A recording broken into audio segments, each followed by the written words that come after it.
धन्यवाद।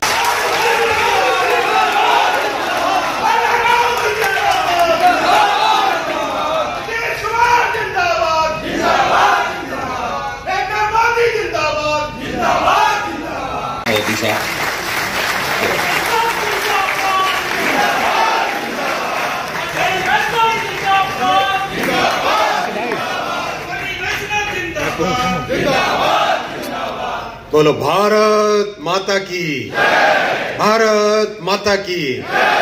और जोश में मुंगेर की धरती है भाई, भारत माता की। ये हुई ना बात। हमारे सबके वरिष्ठ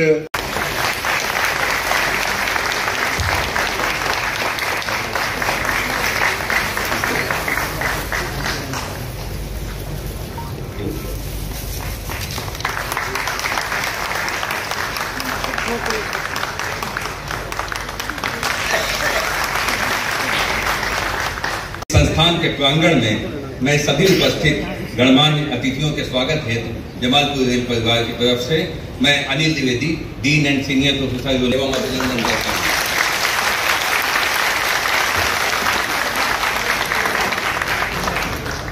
आपके कुशल नेतृत्व में आप लोगों से अनुरोध है कि शांति बनाए रखें। आपके कुशल नेतृत्व में भारतीय रेल को तकनीक, प्रबंधन तथा कौशल विकास के नित नए आयाम दे अनुग्रहित हैं, आह्लादित हैं, क्योंकि भारतीय रेल को नई ऊंचाइयों तक पहुंचाने के लिए अहर्निश प्रयासरत हमारे।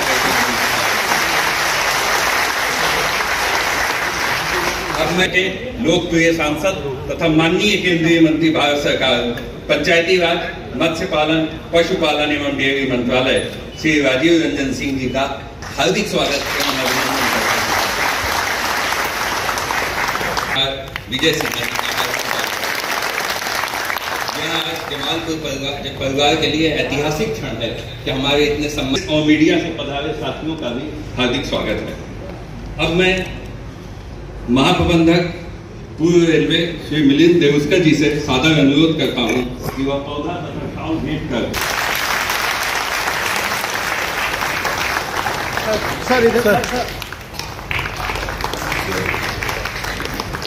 पुनः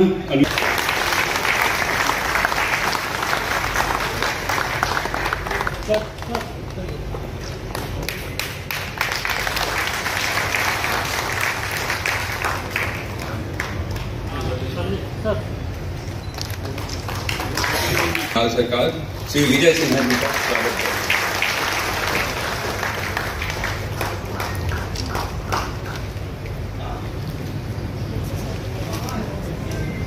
इनोवेटिव आइडियाज आप लेके आए हैं जिससे कि बिहार में रेलवे का पूरा नक्शा बदल सकता है।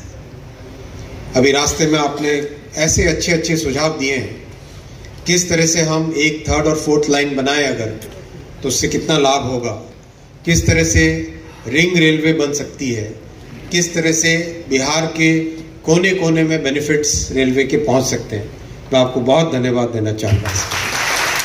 मैं धन्यवाद देना चाहूँगा भाई हमारे वरण्य श्री विजय कलर साहब को बुला के उनको कहूँगा यहाँ पे जमालपुर आए, विजिट करें, विजिट करके किस तरह से हम बाहर से स्टूडेंट्स को 2026 में, ये 2025 चल रहा है, नए बैच की तैयारी करने में 1 साल का समय कम से कम लगता है, तो 2026 में पहला बैच हम कैसे लें उसकी व्यवस्था वो करें।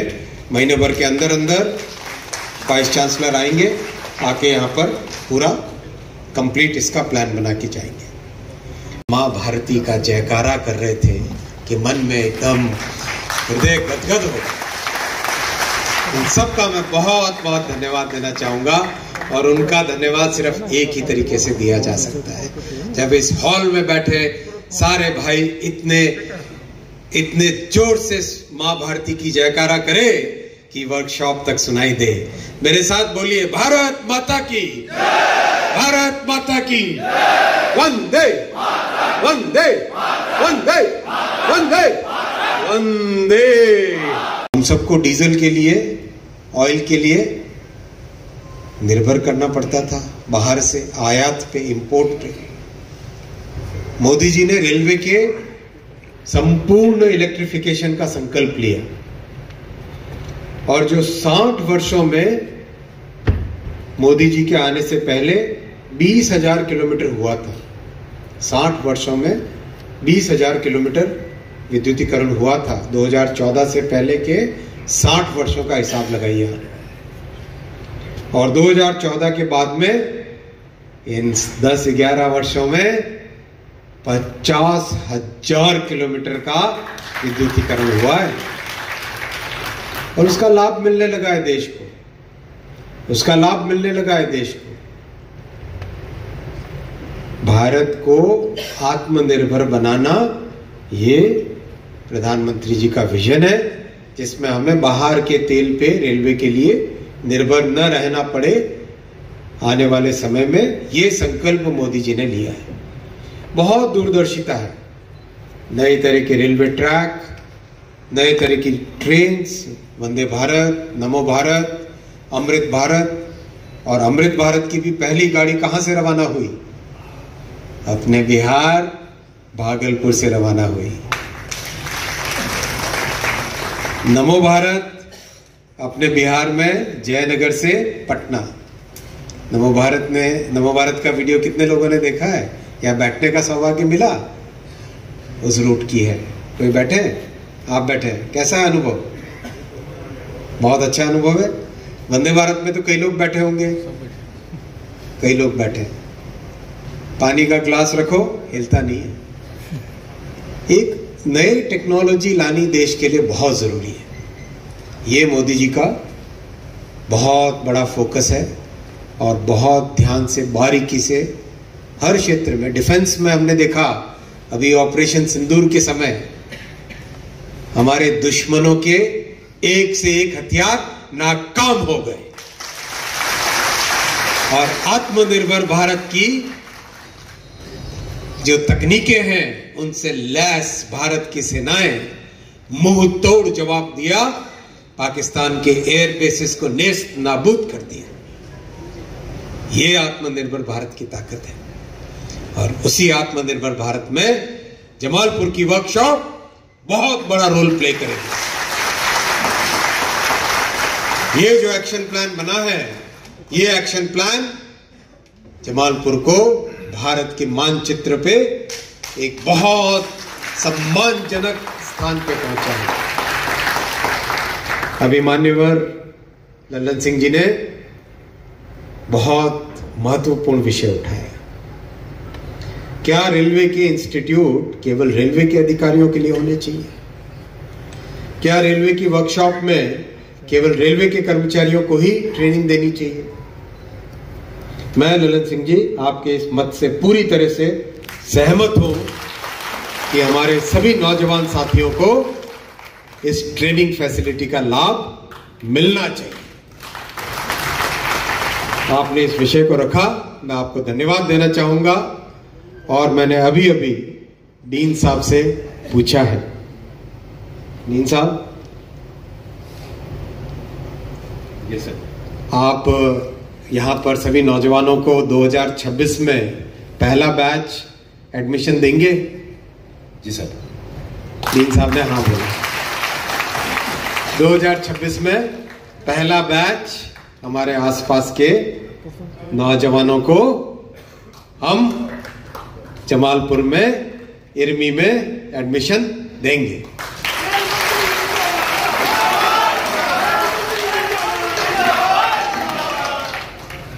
बहुत बड़ा कदम है ये।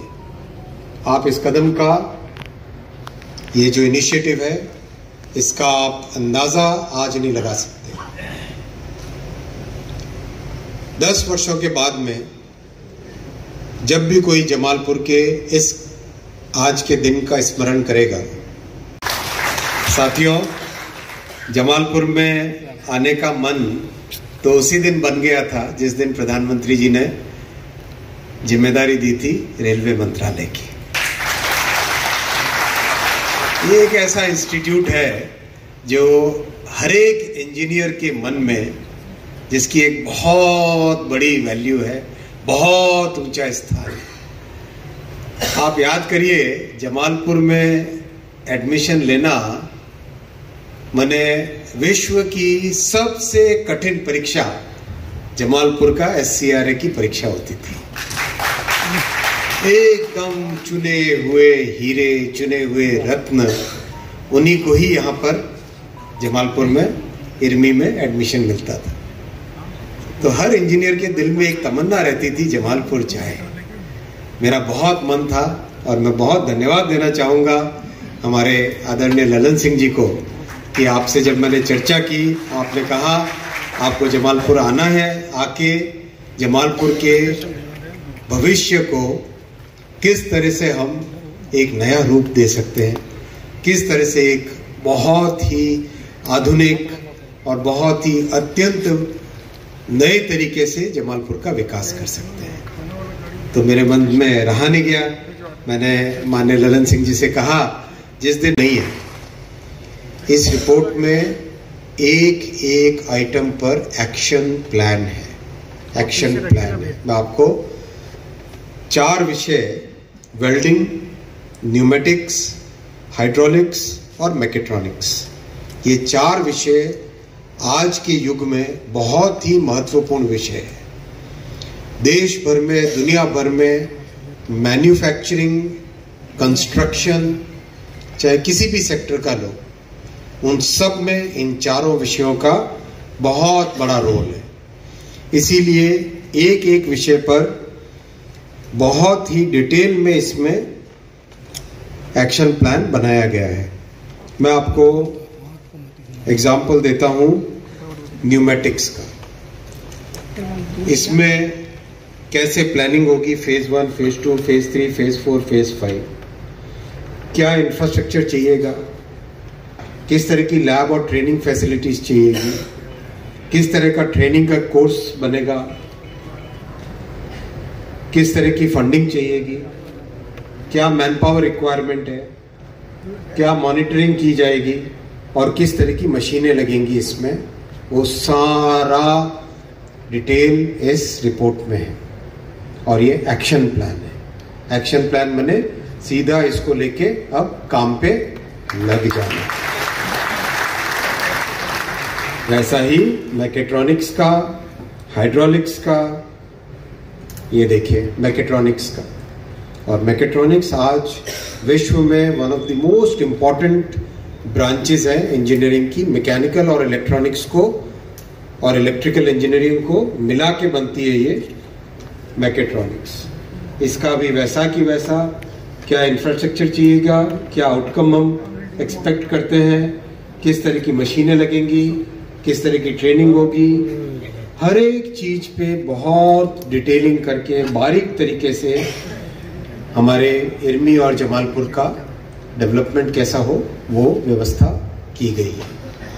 करीब करीब इस पूरे क्षेत्र के लिए 350 करोड़ रुपए का बजट बना है। 350 करोड़ रुपए का बजट पूरे इस क्षेत्र के डेवलपमेंट के लिए बना है। आप सबको जानकारी है कि जमालपुर वर्कशॉप का वर्कलोड बढ़ाने के लिए वैगन के निर्माण का, टावर वैगन के निर्माण का, टावर कार के निर्माण का, क्रेन के निर्माण का, और जो जमालपुर जैक के नाम से जाना जाता है वैसे हाइड्रोलिक सिस्टम के निर्माण के टारगेट्स लगातार बढ़ाए गए। और इन 10 वर्षों में तो एक अच्छी परिस्थिति में आज जमालपुर वर्कशॉप आ चुकी है। इंफ्रास्ट्रक्चर में भी बहुत सुधार किए गए, लेकिन ये सिर्फ शुरुआत है। प्रधानमंत्री श्री नरेंद्र मोदी जी का रेलवे के लिए जो विजन है और बिहार में रेलवे को कैसे डेवलप करना है, वो जानकर हमारा हृदय गदगद हो जाता है। आप याद करो, आज से 10 साल पहले रेलवे के लिए कितना बजट मिलता था? मात्र 1000 करोड़। इतना बड़ा रेलवे नेटवर्क, एक प्राचीनतम ऐतिहासिक स्टेट, मात्र 1000 करोड़ का बजट मिलता था। आज प्रधानमंत्री श्री नरेंद्र मोदी जी रेलवे के लिए 10,000 करोड़ रुपए का बजट देते हैं। 10,000 करोड़ का बजट है बिहार के लिए, और काम भी जबरदस्त हो रहा है। 98 स्टेशंस का नव निर्माण हो रहा है। 98 स्टेशंस का कंप्लीट पुनर्निर्माण हो रहा है बिहार में। प्रोजेक्ट्स जो चल रहे हैं बिहार और बिहार से जुड़े हुए प्रोजेक्ट्स, 1 लाख करोड़ रुपए का रेलवे का इन्वेस्टमेंट बिहार के जुड़े हुए रेलवे प्रोजेक्ट्स में 1 लाख करोड़ रुपए का इन्वेस्टमेंट हो रहा है। एग्जैक्ट है 99,877 करोड़, यानी लगभग 1 लाख करोड़। इतने नए प्रोजेक्ट्स चल रहे हैं, और इन 10 वर्षों में जो काम हुआ है, अद्भुत काम हुआ है। 1832 किलोमीटर रेलवे की पटरियां बिहार में बनी है। मलेशिया जैसा देश, उसका जितना रेलवे नेटवर्क है, उससे ज्यादा बिहार में रेलवे की पटरियां बनी है। और पूरे भारतवर्ष में अगर देखें हम, 34,000 किलोमीटर पटरियां बनी है, जो जर्मनी जैसे समृद्ध देश से भी ज्यादा रेलवे नेटवर्क की पटरियां मोदी जी ने इन 11 वर्षों में बनाई। 50,000 से ज्यादा किलोमीटर विद्युतीकरण किया है।